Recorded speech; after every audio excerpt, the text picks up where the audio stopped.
안녕하세요. 오늘도 사연살롱을 찾아주셔서 감사합니다. 서울에 사는 결혼 5년차 여성이에요. 사람마다 사연이 있는 추억의 음식이 하나쯤은 있을 거예요. 저에게는 짜장면이 그런 음식이에요. 짜장면은 제가 어릴 때부터 좋아했던 음식이기도 하고 엄마랑 마지막으로 먹었던 음식이기도 하거든요. 저는 고등학교 1학년 때까지 엄마랑 단 둘이 살았어요. 세상에 엄마랑 저 둘만 똑 떨어진 것처럼요. 그러다가 사정상 엄마랑 떨어져 살게 되었고 그 후로는 얼굴을 볼 수 없었어요. 제가 처음부터 엄마랑 단 둘이 살았던 건 아니에요. 한때는 저도 엄마 아빠와 함께 평범한 가정에서 살았으니까요. 저희 아빠는 시설에서 자란 탓에 부모 형제는 물론 친인척도 하나 없는 천의 고아였어요. 엄마는 부모님의 반대도 불구하고 저희 아빠와 결혼을 하는 바람에 가족과 연을 끊게 되었고요. 그렇게 어려운 결혼을 했음에도 두 분은 10년도 같이 못 살고 사별을 하게 되었어요. 제가 초등학교에 들어가던 무렵 아빠가 급성 백혈병으로 세상을 떠나셨거든요. 장례식에 찾아올 친인척도 없어서 따로 장례 절차 없이 화장을 했어요. 저는 아직도 낙골당에 아빠 혼자 두고 오던 날을 잊을 수가 없어요. 마치 우리 모녀 처지가 불쌍해서 하늘도 우는 것처럼 비가 엄청 내렸거든요. 어릴 적 제 기억 속 부모님을 떠올려봐도 두 분은 꽤 사이가 좋으셨어요. 큰 소리를 내고 싸운 적도 없고 밖에서도 늘 팔짱을 끼고 다니실 정도로요. 하지만 아빠가 돌아가신 이후에는 많은 것들이 변해버렸어요. 웃음이 끊이지 않던 집엔 삭막한 정막이 감돌았거든요. 거기다 넉넉하지 않은 형편에 그나마 있던 전셋집도 아빠 병원비를 감당하느라 보증금을 빼는 바람에 월세집으로 이사를 해야 했어요. 당장 먹고 살 길이 막막했던 엄마는 대학 때 전공을 살려 번역일과 일본 관광객들 가이드 일을 했어요. 하지만 매달 고정 수입이 있는 게 아니라서 일이 없을 때는 식당 일은 물론 닥치는 대로 일을 해야 했죠. 그러다 제가 고등학교에 들어가던 무렵 형편이 전보다 나아지게 되었어요. 딱히 엄마 수입이 늘었던 건 아닌데 번역일 외에는 다른 일까지 그만두셨죠. 나중에 알고 보니 그 무렵 엄마랑 사귀던 남자분이 생활비를 대주셨던 거더라고요. 당시 저도 엄마가 남자를 만나고 있다는 건 어렴풋이 눈치를 채고 있었어요. 엄마가 평소 엄두도 못 내던 고가의 브랜드 옷과 백을 종종 사들고 오셨거든요. 엄마, 이거 명품 아니야? 우리 형편에 무슨 돈으로 이런 걸 샀어? 엄마 요즘 일도 거의 안 하는데. 선물 받은 거야. 그리고 넌 앞으로 돈 걱정할 거 없어. 엄마가 다 알아서 할 테니까. 그 무렵부터 엄마는 종종 외박을 하곤 했어요. 그리고 다음날 집에 돌아올 때는 지갑에 돈을 가득 채워오셨죠. 부유한 집에서 자란 엄마였기에 명품들은 마치 원래 엄마 물건인 것처럼 잘 어울렸어요. 그런 엄마를 보면서 저는 조금씩 불안해지기 시작했죠. 엄마가 나를 버릴지도 모른다는 생각을 했거든요. 허름한 월세 빌라에서 사는 여자가 하루아침에 온몸에 명품을 두르고 다니자 동네 사람들이 수군대기 시작했어요. 하지만 엄마는 신경 쓰지 않았어요. 예, 세부마, 네 엄마 요즘 무슨 일 하니? 차림도 그렇고 씀씀이도 전과 달라서 말이야. 주인집 아주머니는 의심스러운 눈초리로 물었어요. 그러면서도 표정에선 묘하게 마치 대충은 알 것 같다는 눈초리였어요. 저도 귀가 있는데 동네에 난 소문을 몰랐겠어요. 저희 엄마가 술집에 나간다는 소문도 있었고 돈 많은 늙은이 잡아서 돈 뜯어내며 산다는 소문도 있었어요. 하지만 엄마는 그런 소문에도 불구하고 오히려 더 당당하게 다니셨죠. 하지만 태어나서부터 늘 가난히 몸에 밴 저로서는 엄마와 달리 그런 시선에 위축될 수밖에 없었어요. 엄마, 너 엄마 때문에 창피해서 밖에 못 다니겠어. 사람들이 뭐라는 줄 알아? 엄마가 술집 나간대. 엄마 도대체 요즘 뭐하고 다니는 거야? 뭐라는지 알면 네가 뭘 어쩔 건데?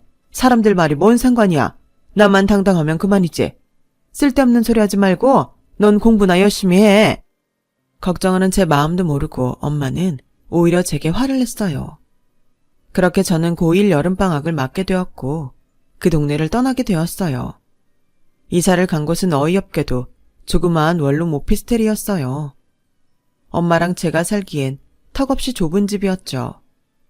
이사 오기 전에 엄마가 살림 대부분을 버리거나 처분하는 걸 보고 이렇게 다 버리면 이사 가서 뭘 쓰려고 그러나 생각했는데 이런 집으로 오려고 그랬나 봐요. 그래도 한편으로는 다행이다 싶었어요. 엄마가 남자랑 헤어진 줄 알았거든요. 이제 엄마가 예전처럼 돌아가게 됐구나 생각했었죠. 그런데 제가 잘못 알았더라고요. 짐을 정리하는데 엄마 물건이 하나도 없는 거예요. 옷도 신발도 제 것뿐이었어요. 한참 짐 정리를 하던 엄마가 나직한 목소리로 그러더군요. 세봄아, 오늘부터 여기서 너 혼자 살아야 돼. 전학수속은 엄마가 이미 다 해놨으니까 월요일부터는 옆에 있는 고등학교로 등교해. 생활비는 엄마가 매달 계좌로 보내줄게. 엄마는? 그럼 엄마는 어디서 사는데?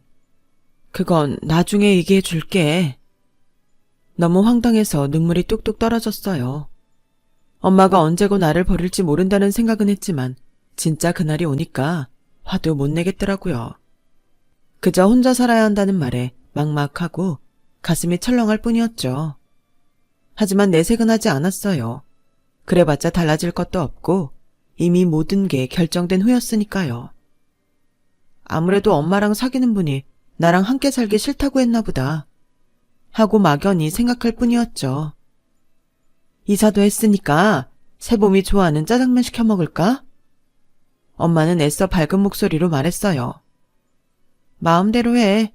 난 아무거나 상관없으니까. 그날 엄마와 저는 새로 이사간 집에서 모녀간의 마지막 식사를 짜장면으로 했어요. 평소에는 시키지 않던 탕수육도 하나 시켰죠. 짜장면을 먹는 내내 엄마도 저도 아무 말도 하지 않았어요. 그렇게 마지막 식사를 끝내고 엄마는 현관문을 나섰어요. 그게 제가 본 엄마의 마지막 모습이에요. 엄마는 가끔 제게 전화를 해왔어요. 통화 시간이라고 해봐야 5분을 채 넘기지 않았어요. 고등학교 졸업을 축하한다. 대학에 붙었다니 기특하다. 아픈 데는 없냐? 정도의 일상 안부를 묻는 통화가 끝나곤 했죠. 제게 미안해서 그랬는지 더 많은 걸 묻지 않았어요. 저는 나를 버린 엄마가 미워서 제 일상에 대해 시시콜콜 말해주기 싫었고요. 엄마가 보내주는 돈으로 생활을 하고 대학도 다니게 되었지만 부모의 빈자리는 늘 저를 허기지게 만들었어요. 엄마는 마치 돈으로 부모 노릇을 하려고 작정한 사람처럼 제 생일이나 크리스마스 때마다 명품 백이랑 시계, 구두 같은 고가의 선물로 보내주었어요. 소인이 일본으로 찍힌 걸 보니 아마도 일본에 살고 계신 것 같더군요. 그리 멀지도 않은 곳에 살면서 한 번도 찾아오지 않는 게 더 화가 났어요. 그래서 엄마 전화를 일부러 피하기 시작했고 그러다 연락이 뜸해졌어요. 엄마와 연락이 완전히 끊긴 건 제가 25살이 되던 해였어요. 이제 정말 엄마랑 끝났구나 싶었죠. 그래도 생활비만큼은 매달 꼬박꼬박 보내주더라고요. 저한테 딱히 필요한 돈은 아니었는데 말이에요. 저는 대학을 졸업하고 바로 취직을 한 덕에 엄마 도움이 아니어도 생활비 걱정은 없었거든요. 그렇게 엄마가 보내주는 돈은 차곡차곡 통장에 쌓여갔어요. 제가 입사한 회사는 꽤 규모가 있는 곳이었어요. 나름 공부 꽤나 하고 스펙이 빵빵한 사람들이 대부분일 정도로요. 그 사이에서 겨우 턱걸이 학벌과 스펙으로 입사한 저는 쉽게 묻히는 존재였어요. 외모가 출중했던 것도 아니고 업무 능력이 뛰어난 것도 아니라서 동기들보다 승진도 늦고 주목도 못 받았죠. 무엇보다 회사 생활에 자신감이 없었어요. 그건 어쩌면 내 부모한테도 버려진 쓸모없는 존재라는 생각 때문이었는지도 모르겠네요. 그런데 신기하게도 그런 제게 관심을 보이는 남자가 있더라고요. 저희 옆부서 대리였죠. 바로 지금의 제 남편이요. 남편은 이남 1녀 중 첫째로 중산층 가정에서 자란 사람이었어요. 부모님한테 어느 정도의 지원은 받고 자랐지만 그래도 대학 시절부터 아르바이트를 해가며 등록금도 벌고 어학연수도 자기가 벌어서 다녀올 정도로 동집심도 있고 책임감이 강한 사람이었죠. 회사 내에서 평판도 좋고 욕망도 강한 편이라 동기들에 비해 승진도 빠른 편이었고요. 그런 사람이 저한테 사귀자고 했을 때 솔직히 좀 놀랐어요. 나중에서야 그 이유를 알았지만요. 세범 씨는 명품을 되게 좋아하나 봐요. 보니까 백이며 구두, 시계까지 전부 명품이던데 혹시 월급을 명품 사는데 몽땅 쏟아붓는 건 아니죠? 혹시라도 나를 명품에 눈이 멀어 돈을 헤프게 쓰는 여자로 알까봐 필사적으로 변명을 했어요. 아니에요. 절대 아니에요. 전부 엄마가 선물로 사주신 거예요. 전 명품엔 관심 없어요. 아, 어머님이 사주신 거예요? 그렇구나. 하지만 저의 변명 때문에 남편은 또 다른 오해를 하고 말았어요. 저희 집이 꽤 잘 사는 집인 줄 착각한 거죠. 그게 다 딸을 버린 엄마가 죄책감 때문에 보내준 선물인 줄은 몰랐을 테니까요. 2년간의 연애 끝에 결혼 얘기가 오가기 시작하면서 저는 남편한테 저희 집 상황을 설명했어요. 그러자 꽤 놀라더군요. 그럼 어머님은 재혼해서 일본에 살고 계신 거야? 고1 때 이후로는 얼굴도 본 적 없고?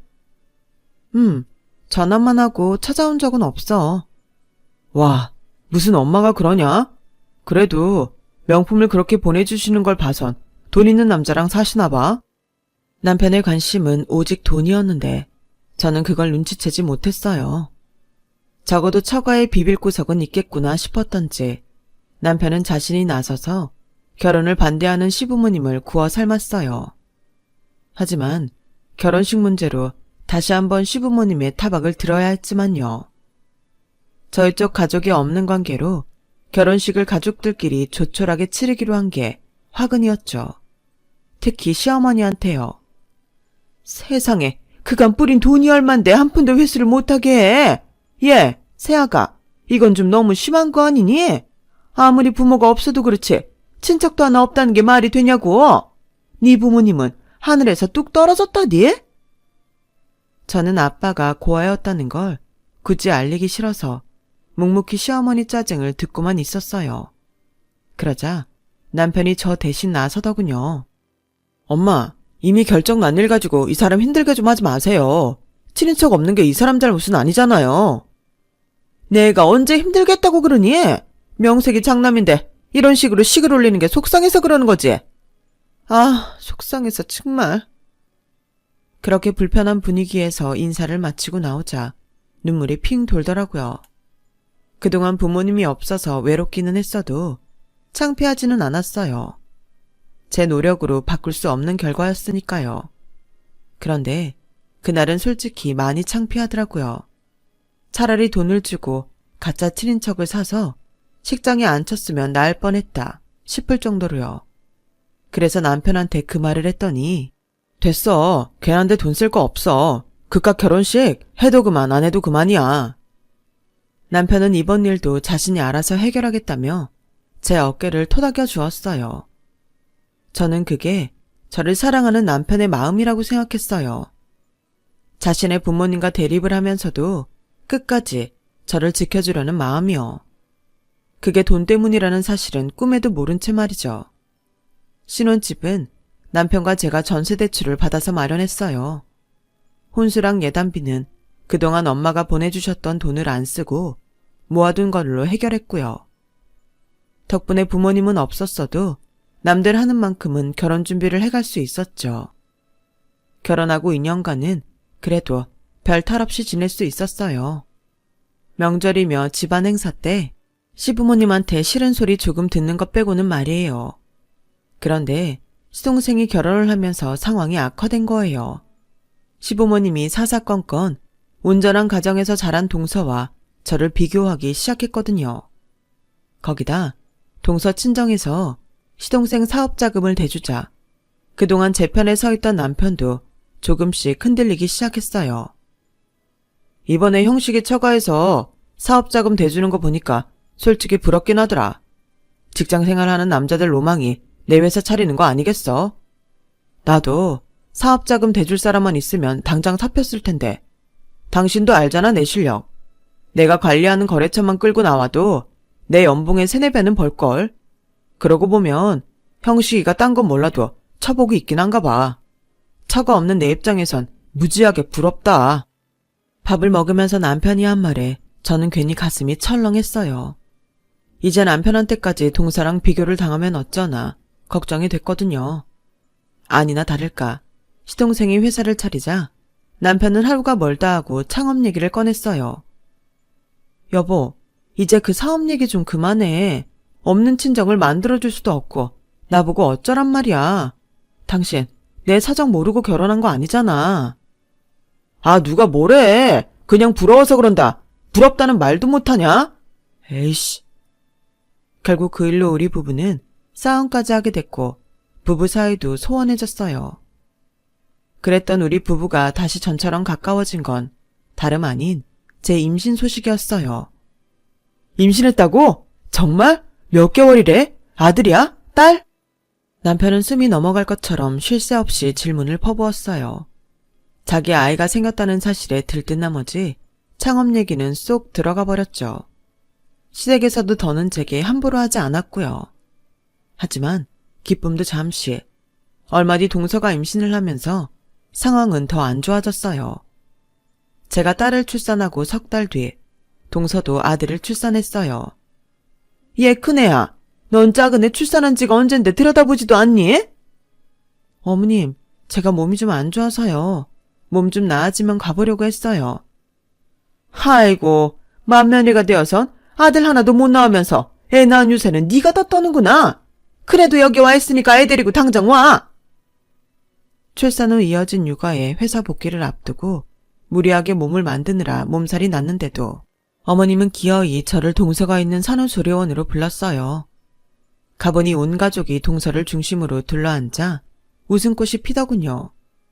제가 문을 열고 들어갔는데도 누구 하나 거들떠보지도 않았어요. 뒤늦게 동서가 제게 인사를 하자 그제야 떨떠름한 표정으로 저를 맞더군요. 남편은 제 얼굴을 보자마자 들으라는 듯 떠들었어요. 재수씨는 정말 복덩인 것 같아요. 형식이 이 자식이 재수씨 만나고 신수가 폈다니까요. 형식아, 난 네가 참 부럽다. 사업자금 대주는 장인에 출산 선물로 차까지 바꿔주는 장모님까지. 넌 정말 전생에 나라를 수십 개는 구했나 보다. 아, 부러워 죽겠네. 처가 없는 놈은 서러워서 살겠나. 여보, 혹시 장모님이랑 연락 안 돼? 아니면 이참에 업체 통해서 찾아보는 건 어때? 동서 친정에서 축하 선물로 차를 사줬다고 하자 남편은 또다시 셈이 났는지 가족들 앞에서 저를 곤란하게 만들었어요. 그러세요, 형님. 저도 애 낳고 나니 부모님 생각이 각별해지던데 형님은 오죽하겠어요? 돈 걱정 때문에 그러는 거면 그 돈 내가 내줄게요. 아우, 우리 둘째 며느리는 마음씨 두껍지. 이런 애가 맏며느리로 들어왔어야 집안이 사는 건데. 다들 꽃받침을 하고 동서를 바라보며 칭송을 이어갔어요. 반면에 저는 손아래 동서만도 못한 맏며느리가 되었고요. 그날 집으로 돌아오는 차 안에서 저는 남편한테 화를 냈어요. 당신 정말 왜 이래? 왜 내 친정 얘기를 거기서 하냐고? 뭐가 어때? 다 가족인데. 그리고 잘 됐잖아. 재수씨가 비용도 대준다는데 안 그래? 이참에 장모님 찾고 그동안 부모한테 못 받은 사랑 듬뿍 받으라고. 나도 사위대접 좀 받게 말이야. 싫어. 내가 왜 그 돈을 받아? 지금까지도 그랬고 앞으로도 난 엄마 찾을 생각 없어. 그러니까 괜한 소리 좀 그만해. 야, 넌 왜 너밖에 모르냐? 내 친구 중에 처가덕 못 보고 사는 놈은 나밖에 없어. 너도 종석이 알지? 그 자식 이번에 40평대 아파트로 이사 간다더라. 처가에서 해줬대. 유산으로 남겨주면 세금 많이 뗀다고 장인이 미리 손줬다더라. 동생의 친구의 죄다 처가덕으로 재산 불리는데 난 뭐냐? 장모가 두는 시퍼렇게 뜨고 살아있는데도 돈은커녕 씨암탉도 못 먹는 게 말이 되냐고. 차라리 네가 고아였으면 내가 진작 마음이라도 비웠지. 일본에 멀쩡히 살아있으면서 왜 쌩 까고 사냐고. 딸년한테 명품백 보내줄 마음이 있는 사람이면 사위한테 이러면 안 되지. 암튼 난 포기 못하니까 그렇게 알아둬. 남편은 잊지도 않은 사위 대접을 받겠다고 잔뜩 벼르고 있었어요. 결혼 전에는 몰랐지만 처가덕을 바라는 남편의 마음을 알아버린 지금에서는 내 친정 엄마를 찾아주겠다는 말이 곱게 들리지만은 않았어요. 그래서 몇 번을 반대했는데 남편은 저도 모르게 기어이 저희 엄마를 찾겠다고 업체에 의뢰를 했던 모양이에요. 몇 달 뒤 육아휴직을 끝내고 회사에 복직해 있는데 모르는 번호로 전화가 왔더라고요. 저희 엄마를 찾았다는 업체의 연락이었어요. 모친께서 많이 위독하신 모양입니다. 자세한 정황과 일본 주소는 파일 첨부해서 남편분 이메일로 보내드릴게요. 말로는 궁금하지 않다고 해왔지만 엄마가 많이 아프다는 소리에 손끝이 떨렸어요.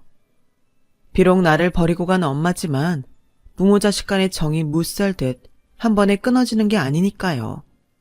그날 밤 집에 돌아온 남편은 이메일에 첨부된 문서를 프린트해 제게 건네주었어요. 그리고는 빨리 일본에 다녀오라고 닥달을 해댔죠. 거기 상황이 어떤지 모르니까 하루빨리 가서 장모님한테 받을 게 있나 살펴봐. 당신 버리고 간 엄마가 믿겠지만 그래도 받을 건 받아야지. 결국 저는 남편이 부랴부랴 구해준 비행기 티켓을 들고 엄마가 입원해 있는 병원으로 갔어요. 도착해보니 가족들은 없고 간병인만 곁을 지키고 있더라고요. 엄마는 제 얼굴을 알아보시곤 말도 못한 채 눈물만 흘리셨어요. 울지 마. 엄마가 왜 울어? 울 거면 내가 울어야지. 딸 버리고 간 엄마가 무슨 염치로 우냐고. 나 평생 엄마 미워하고 괴롭힐 거야. 그러니까 다 죽은 사람처럼 누워있지 말고 얼른 나와서 일어나. 그래서 평생 나한테 못된 엄마라고 괴롭힘 당하고 살라고. 뼈만 앙상하게 남은 엄마가 가여웠지만 그래서 더 모진 말을 퍼부어댔어요. 엄마는 연신 미안하다며 눈물만 흘리셨죠.